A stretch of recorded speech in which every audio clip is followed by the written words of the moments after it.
This is Future Fork, a show that explores the world of food and the decisions we can make today that will shape our future.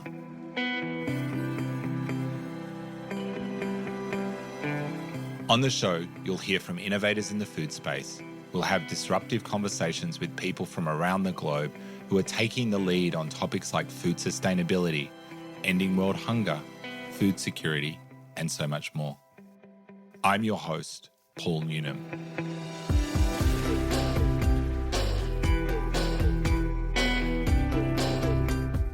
In this episode on Future Fork, we're joined by Alyson Greenhalgh-Ball, a passionate advocate and changemaker in the global food systems space, an initiative dedicated to helping organisations and movements harness the power of culture, storytelling, and collaboration to drive meaningful change.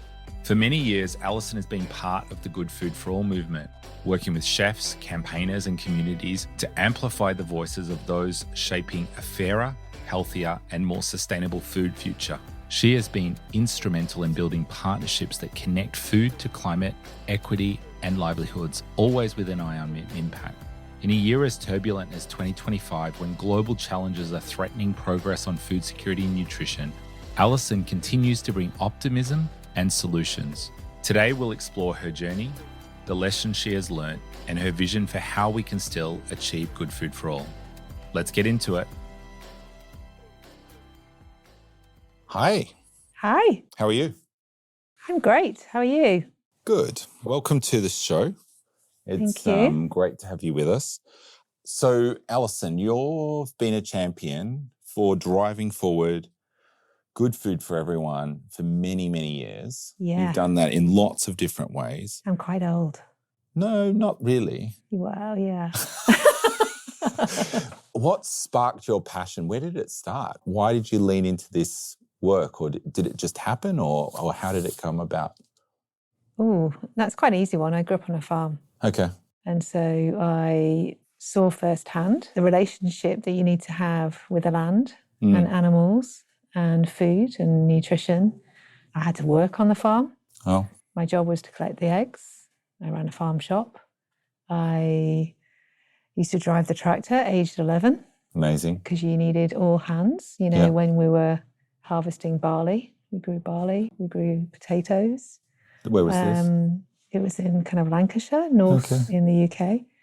And my dad had to diversify all the time in order to have that income. Yeah. And it was really tough. I could see him kind of applying for grants and where's the income and the seasons. We're obsessed with the weather and, so that was a real kind of part of my upbringing. My mum was really into sustainability. Yeah. So I was the kid who went to school with nuts and seeds, and she would talk about recycling when honestly no one in the UK was talking about recycling. So I suppose the combination of the two I was destined to have a career in food. And so I started in food, classically, in food and health. I did nutrition epidemiology. So what was the relationship between food intake and health outcomes, specifically cancer? So I used to run the UK Women's Cohort study, looking at that. And so what's that relationship between health? And looking at that study, we looked at all sorts of different metrics, from what you do, how you move, what you eat, what's the pattern of that, the frequency over the year. And so I started to think about systems then. Yeah. And then switched to big corporate. So I had 19 years in working for big food. So I was the kind of lead for health and nutrition. And again, always was pulling in that sustainability piece. Always, even when there was resistance to do that externally and internally. But found some allies and created a holistic plan for health and sustainability with some amazing allies who I still work with now. And then flipped again. And now I kind of work across the systems. So I still work in academia. So I'm really interested in systems leadership. Yeah. I chair a couple of boards. So the British Nutrition Foundation. I obviously work with the SDG too. And I spend time with the World Business Council for Sustainable Development. And so that's an ecosystem in itself, and I cross-pollinate. But I've always food as that connector with health, nature, the environment, climate, and how it is an amazing convener, and so important. What are you most proud of? I'm the most proud of connecting people. That gives me probably the greatest pleasure of seeing why people need to work together, and going into, from a systems point of view, you would say you cross a different boundary and you go into, and you understand that system, but knowing that two individuals need to work together, or two organisations, because actually they've got so much in common, and there would be a real traction and emergence when you do that. So I'm always really, really proud of that. You're a super connector. I just get a lot from that. And I know I've done a lot of that over the years, and I never stop doing it. You've talked a bit about being a pollinator. Your consultancy, Conscious Impact, has this connection around pollination and doing that. And you've just talked about the 4 hats. There's so many different ways to explain it. Say a little bit more about just the importance of pollinating in the ecosystem that we're in, or systems. Kind of everything, isn't it? Many, many people talk at each other and they don't truly listen. And by truly listening is understanding the value that someone else places in that system. So how are they measured? It could be their livelihood, it could be their identity. So how do you use all those insights and then truly understand from someone else's perspective where their identity, their values, and then find those areas that they will connect with. And then that's when the magic happens. That's the kind of real pollination. We have to do it. You have to do it within sectors. You have to do it across geographies. You have to do it within big food and small food and government dialogue and multilaterals. It happens each and every day, all day. And we don't put enough emphasis on that how. The great David Nabarro was a master at this, and his great philosophy was, it's people being hurt. That's pollination, actually.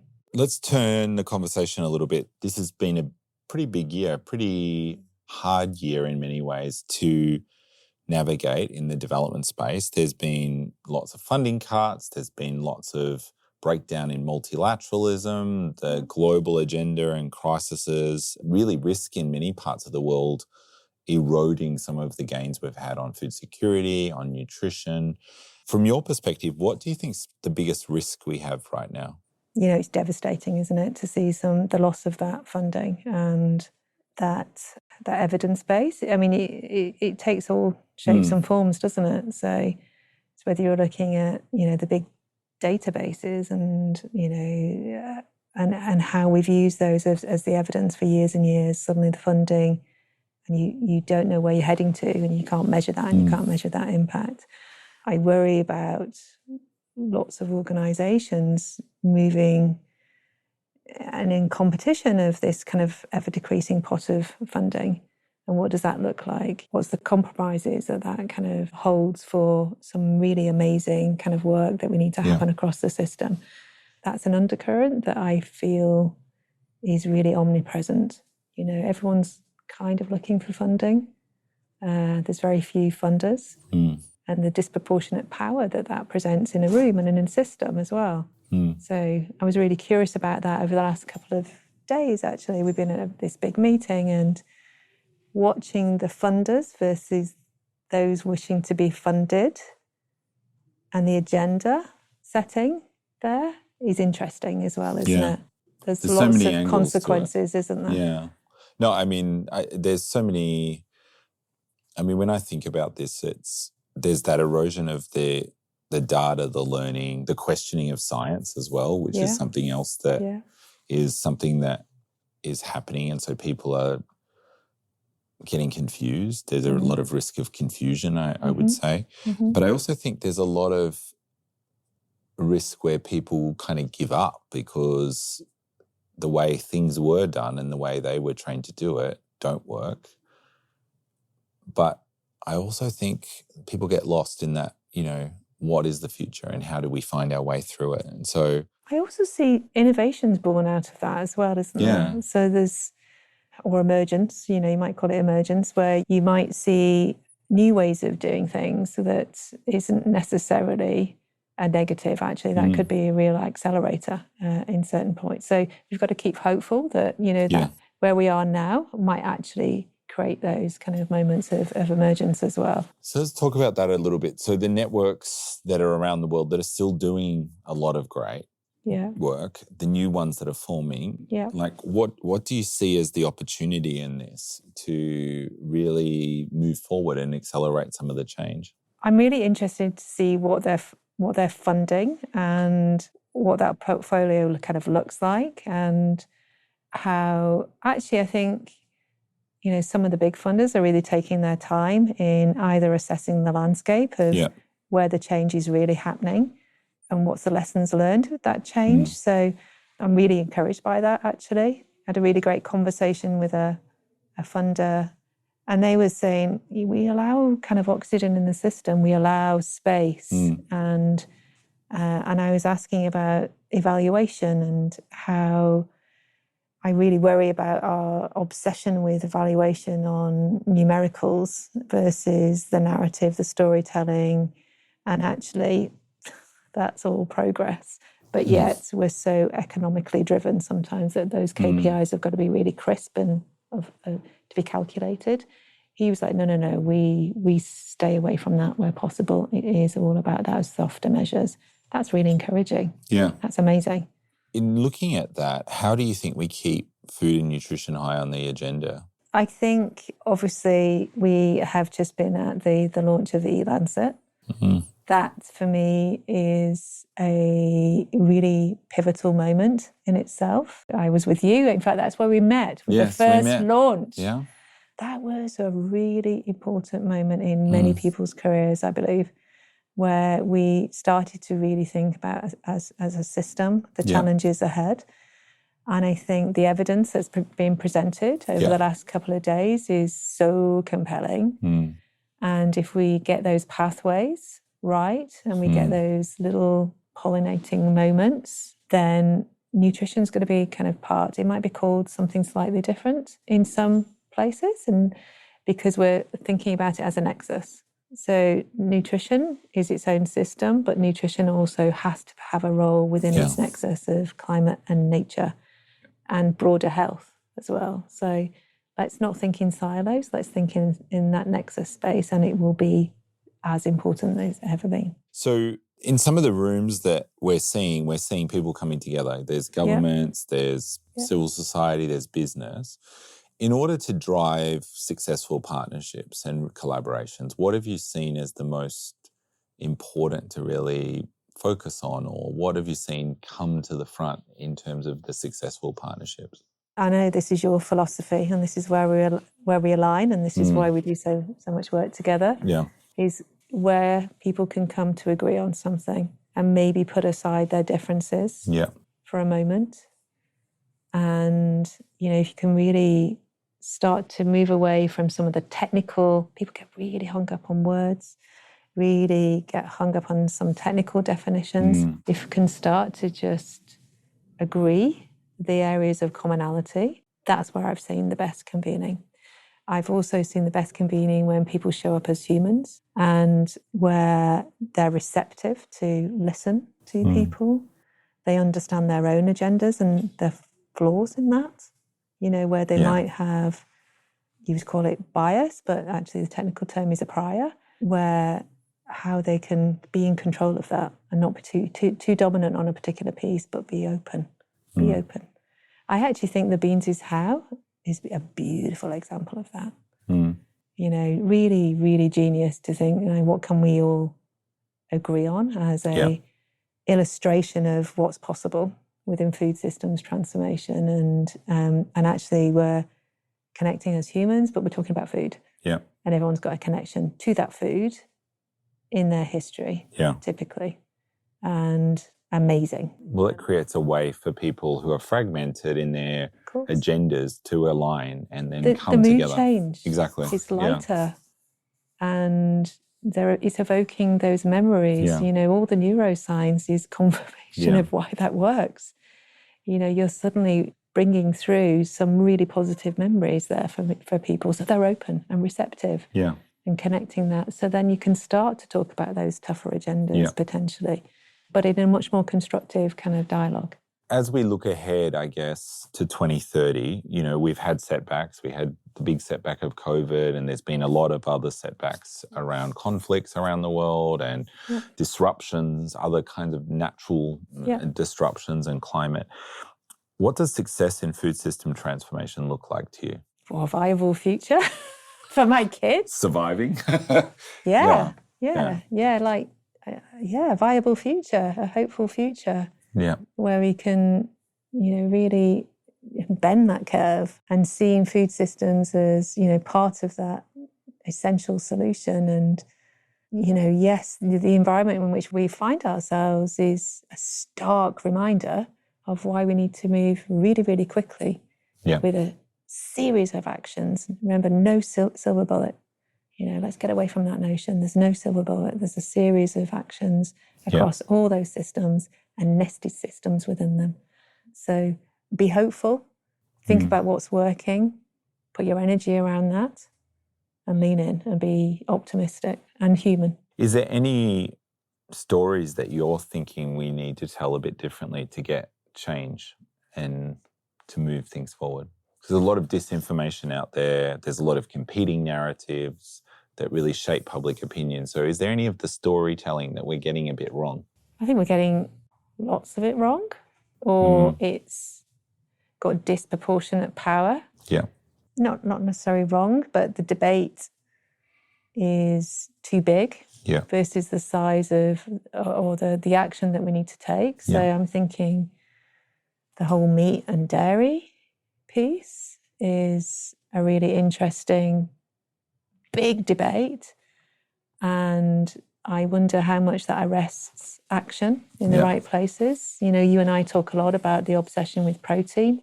How do we get that right? You know, how do we get diversification of protein where we can all agree the route forward, you know, context specific, we all know that's so important. But how do you just take some of that heat out of that system? I think that's disproportionate, actually. I think the heat on that narrative is disproportionate for everything else that we need to do. Ultra-processed foods is another one. So, you know, two small areas, Okay, so just thinking about people that are feeling overwhelmed. There's a lot of people in this time where it feels kind of very overwhelming. There's been a lot going on in 2025. In the news every time, it kind of sometimes feels quite unbelievable what's going on. Is there a practical step that each one of us can take each day to make a real difference in food systems? Really practically, just think about what you're eating. Think about your plate, your basket, your larder, your shop, from how you waste, how you cook. You know, think about your own system. Yeah. Think about how you show up. I think is probably really practical. How open are you? You know, be really conscious about that. I think would be very practical. Just literally be in the room, receptive to new ideas, and just think about what we can do together versus those peripheral technical pieces where we just spiral down. Where can we come together and agree? One thing that I often like to close off with is something that kind of connects us. Is there a food memory that's shaped you? Can I have two? Sure. So my job was collecting eggs, and we used to have a lot of double yolkers. Yeah. And it was just so beautiful to collect the eggs and have a really fresh kind of boiled egg. You know, I have a really, really vivid memory about that as a child. And knowing that the chickens were really healthy and happy, and they were free range as well, which was quite radical all those years ago. That, and then another one which you'll like, and I've used before with you, is my Carlin peas. So Carlin peas, from where I'm from in Lancashire, is a real tradition. Was sadly dying, but we're going to get it back. And that was known as black peas, and you would have it on Guy Fawkes night. And it's cold at that time of year in the UK. Yeah. So you would have it hot in the stock with vinegar and black pepper, and you would be outside with your mug of black peas, watching the fireworks, watching the bonfire, etc. And that's a really vivid memory. And I love carding peas, and we know how important beans is as an example of change. But I keep going back to that and thinking that I felt it's a really, really warm, comforting, beautiful memory. Well, thank you for joining us. Thank you for having me. You've been listening to Future Fork, a show that explores the world of food and the decisions we can make today that will shape our future. Future Fork is produced by Disruptive Consulting Solutions and supports the SDG2 Advocacy Hub. For more info, head to the website futureforkpodcast.com. This show was produced with strategy and production support from Wavelength Creative.